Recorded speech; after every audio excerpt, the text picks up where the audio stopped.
오늘 우리가 읽을 마태복음 18장은요 크게 네 가지 이야기로 구성되어 있습니다. 천국 큰 자 논쟁, 잃은 양, 또 교회 안에서의 권면, 용서하지 않은 종의 이야기를 다루고 있는데, 이를 한 가지 주제로 묶는다면 저는 구원받은 자의 모습이라고 할 수 있을 것 같아요. 구원받은 자의 모습. 먼저 이 천국 큰 자 논쟁인데, 이 제자들이 예수님께 나와서 천국에서 누가 큰지를 물어봤어요. 그러자 주님께서 어떻게 하셨습니까? 한 아이를 세우시고는 이 어린 아이 같지 않으면 결단코 천국에 들어가지 못한다라고 말씀하셨습니다. 그러니까 제자들은 이미 자신들은 이 천국에 들어갈 것을 기정사실로 믿고 있는 거예요. 그래서 그 천국에서 누가 더 큰지를 주님께 물은 것인데, 지금 주님께서는 그들에게 천국에 들어갈 수 있는 조건에 대해서 말씀하신 겁니다. 이것은 무엇을 의미합니까? 그들의 처지가요, 지금 천국에서 누가 큰지를 따질 때가 아니라는 거예요. 그들의 처지가 천국에 들어갈 수 있느냐 없느냐를 지금 따져야 할 판이라는 겁니다. 주님께서 이처럼 말씀하신 이유가 있습니다. 제자들에게 지금 보이는 모습들이 구원받을 자 혹은 구원받은 자들의 모습과는 전혀 상관없는 모습이었기 때문이죠. 4절에서 주님께서 누가 천국에 들어갈 수 있다고 하십니까? 4절 한번 보세요. 누가 천국에 들어갈 수 있대요? 어린아이와 같은 자래요. 어린아이와 같이 자기를 낮추는 자, 한마디로 마음이 겸손한 자, 이런 사람이 천국에 들어갈 수 있고 들어간 사람들의 모습이다라는 건데요. 여러분, 어린이가요 겸손할 수 있습니까? 저도 아이를 키워보지만 아이들이 늘 하는 말이 있어요. 뭔지 아세요? 내가 할 거야. 다 내가. 대부분의 아이들은 여러분 겸손하지 않습니다. 늘 자기중심적인 사고를 하는 것이 아이입니다. 이것이 아이들의 특징인데, 그럼 어린아이와 같이 겸손한 자라는 말을 어떻게 이해해야 하는가?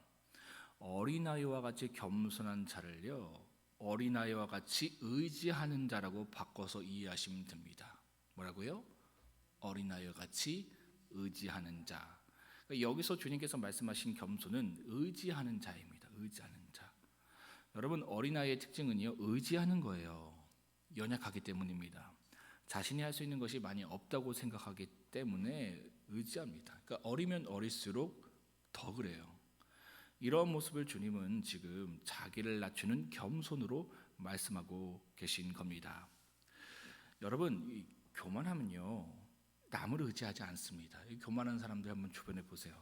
남을 절대 의지하지 않아요. 자신이 잘났다고 생각하거든요. 자신이 다 할 줄 안다고 생각하기 때문에 결코 누군가에게 도움을 청하거나 묻지 않습니다. 이게 교만한 사람의 특징이에요. 여러분, 구원은요 겸손해야 받을 수 있습니다. 나는 아무것도 아닙니다 라는 고백이 형식이 아니라 그냥 절로 나오는 사람에게 구원이 주어지고 천국이 주어지는 거예요. 그래서 주님이 그러셨잖아요. 심령이 가난한 자가 복이 있나니 천국이 그들의 것이라고 말씀하신 이유가 여기에 있습니다. 여러분, 제가 이 더범교회 담임 목사로 있는 동안에 아마 여러분에게 귀에 딱지가 질 정도로 자기 부인에 대해서 늘 말씀드릴 거예요. 늘 나의 죄됨과 연약함을 주님 앞에서 직면해 내가 아무것도 아님을 발견하여서 주님의 은혜로 되는 자로 살아가라고 제가 아주 질릴 정도로 여러분들에게 반복해서 말씀드릴 겁니다. 왜입니까? 그것이 신앙의 핵심이요 정수이기 때문에. 저도 알아요. 신앙을 위해서 열정을 내라고 강력하게 동기부여를 하고 사람들이 흥미롭게 여길 수 있는 은사에 대한 이야기, 사회적 정치적 이슈, 인문학, 음모론, 종말론 이런 이야기들을 하면 성도님들이 좋아하고 신앙의 동기도 생기고 열정도 생기고 흥미를 가져서 교회가 부흥하는 것 쉽다라는 것을 알고 있습니다. 저처럼 맨날 지루하고 힘 빠지게 보기도 싫은 나의 죄를 맨날 직면하라 그러고, 그죠? 연약함을 맨날 직면해 보라고 하고 내 노력과 내 열정이 아니라 하나님의 은혜로 살아가라고 하니 이게 얼마나 싫습니까? 힘 빠지잖아요. 근데 여러분, 저는요, 이 이야기를 죽을 때까지 할 겁니다. 사람들이 좋아하든 말든 저는 죽을 때까지 할 거예요. 인기가 없고 지루한 목사라고 치부당해도 좋습니다. 왜? 이것이 복음의 정수니까. 이것이 복음의 핵심이니까. 이건 제가요, 목사를 하는 동안 포기할 수 없습니다. 주님도 오늘 말씀하시잖아요. 어린아이와 같이 자기를 낮추지 않는 자는 천국에 들어갈 수 없다고. 여러분, 우리는요, 천국에 들어가는 것, 구원받은 것을요, 아예 전제하고 신앙생활 할 때가 많습니다. 이게 굉장히 중요하잖아요. 우리가 신앙할 때, 우리도 어제 뭐 윷놀이도 하고 생일 파티도 하고 맛있는 것도 먹고 했지만 결국 뭐 하자고 이거 하는 거예요. 구원받자고 하는 거잖아요, 그죠? 근데 이 구원받은 사건과 내용을 아예 전제하고 신앙할 때가 너무나 많아요. 누구처럼요? 주님의 제자들처럼. 근데 여러분 참 무서운 것이요, 오늘날 신앙하는 많은 사람들이 어쩌면 주님 보시기에 천국에서 누가 큰가를 논할 처지가 아니라 천국에 들어갈 수 있느냐 없느냐를 논해할 처지에 있을 수 있다라는 겁니다. 이 부분에 대해서 우리는 늘 두려워할 줄 알아야 한다라는 것이죠. 다음으로 주님은요, 구원받은 자에게 사랑의 모습이 보여짐을 말씀하십니다. 그렇겠죠? 사랑의 주님이 우리 안에 오시면 우리에게 사랑이라는 열매가 맺어질 수밖에 없습니다. 그래서 6절과 9절의 말씀을 하고 계신 거예요. 지체를 실족하게 하는 신앙의 내용이 너에게 있다면 너가 지금 믿음 안에 서 있는지 구원받은 자로서 살아가는지 스스로 점검해 보라는 거예요. 너 안에 어떤 지식이 있다라는 것, 어떤 은사가 있다라는 것, 굉장히 열심히 있다라는 것, 그걸로 너의 믿음과 너의 구원을 이야기하지 않고 너를 통해서 지금 사람들이 살아나는가 죽어가는가 실족해하는가 이 내용을 가지고 좀 너를 들여다보라라는 겁니다.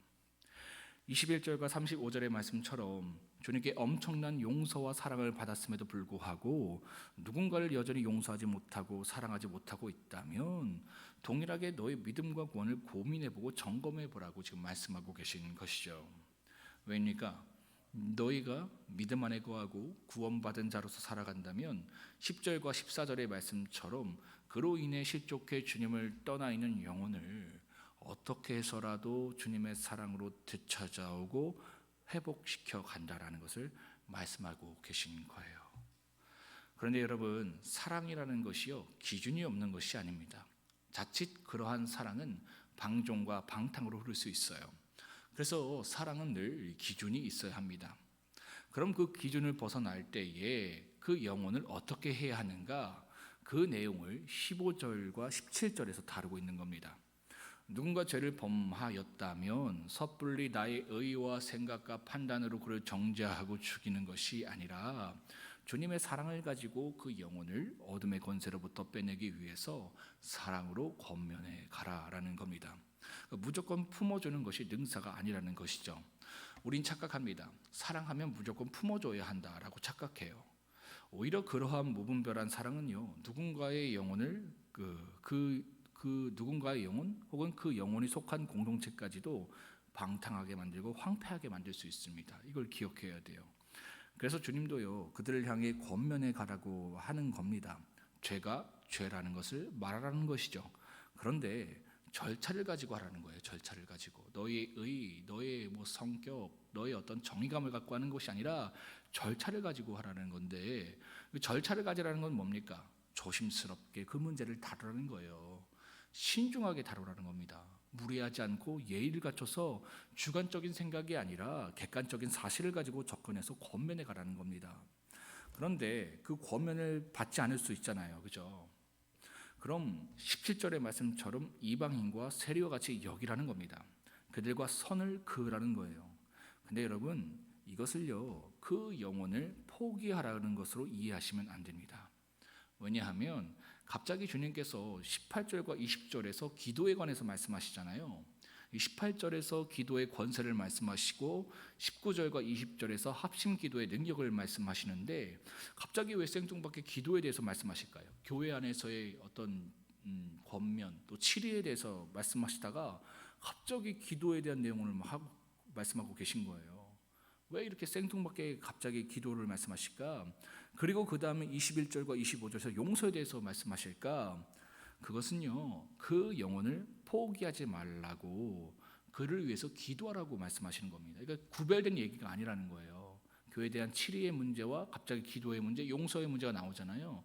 이게 별개의 얘기가 아니에요. 다 연결된 얘기예요. 그런 영혼이 있느냐? 그렇다면 포기하지 말고 기도하라라는 겁니다. 그들을 미워하지 말고 용서의 마음을 가지고 사랑으로 인내하며 기다려 주라는 거예요. 그 영혼을 위해서, 우리의 영혼과 공동체를 위해서 잠시 그 영혼과 거리를 두고 있지만, 이방인과 세례같이 여기라고 했잖아요, 그죠? 거리를 두고 있지만 그들을 버리거나 포기하지 말고 그들이 주님의 때에 주님의 방법으로 그들의 죄를 깨닫고 회개할 수 있도록, 다시금 주님의 사랑 안에서 거할 수 있도록 기도해 주라는 거예요. 그러면 그들을 붙들고 있는 어둠의 권세가 떠나가는 구원의 역사를 너희가 경험할 수 있을 것이다. 너희가 땅에서도 매이면 하늘에서도 매일 것이요, 땅에서도 풀면 하늘에서 푸는 그 권세, 어둠의 권세를 푸는 그 능력이 너희들의 중보와 기도를 통해서 역사할 거야. 그래서 그 영혼이 결국에는 돌아올 거야. 돌아옴을 전제하고 지금 이방인과 세리같이 여기라고 지금 말씀하시는 거예요. 사랑하는 성도 여러분, 오늘 마태복음 18장에 말씀하고 계신 주님의 말씀처럼 오늘도 겸손하시길 바랍니다. 주님을 의지하세요. 나는 아무것도 아닙니다. 나는 할 수 없습니다.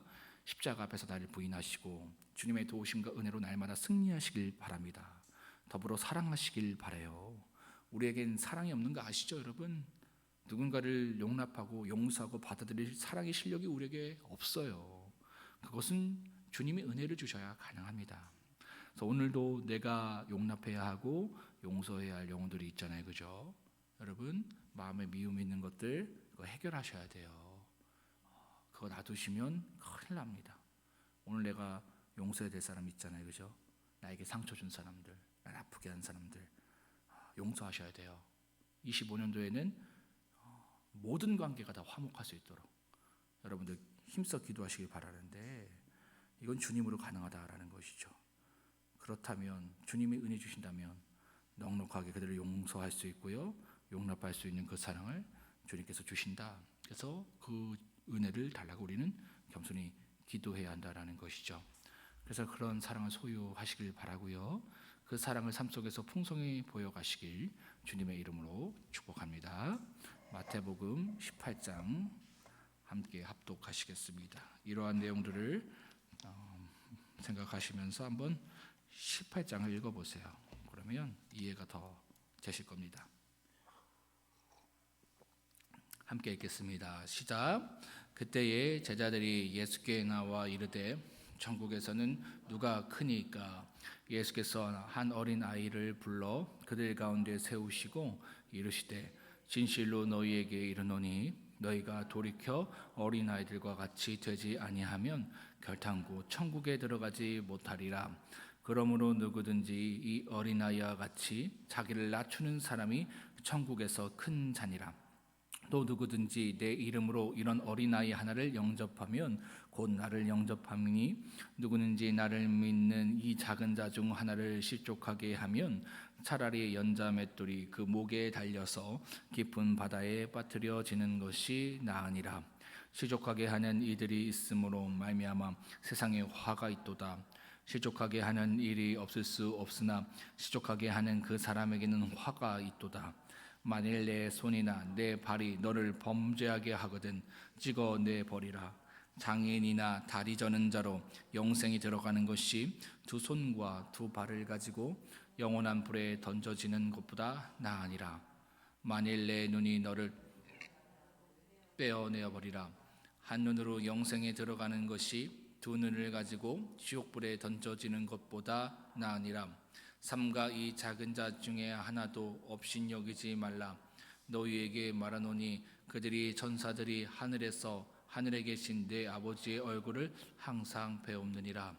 너희 생각에는 어떠하냐? 만일 어떤 사람이 양 100마리가 있는데 그 중에 하나가 길을 잃었으면 그 아홉 마리를 산에 두고 가서 길 잃은 양을 찾지 않겠느냐? 진실로 너희에게 이르노니 만일 찾으면 게을지 아니한 99마리보다 이것을 더 기뻐하리라. 이와 같이 이 작은 자 중에 하나라도 잃는 것은 하늘에 계신 너희 아버지의 뜻이 아니니라.